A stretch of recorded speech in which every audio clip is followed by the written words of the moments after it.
Hi, I'm Yasmin, ultra skin and laser specialist here in Havana Digital Media. In this video we're going to speak about, is the Derma roller safe to use while you're pregnant? The answer is unfortunately not.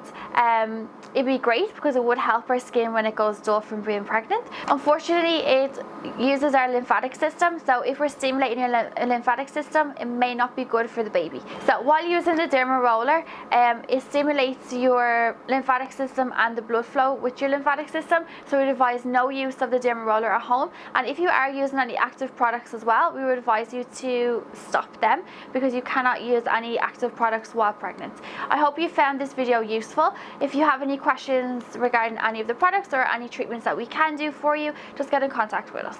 Although you can't use this device while you are pregnant, it's a perfect treatment or roller that you can use at home once you have the baby. If you're breastfeeding, again, I wouldn't recommend you to use the treatment either. So completely finish breastfeeding and then get started on yourself, and it will also help any stretch marks that may appear.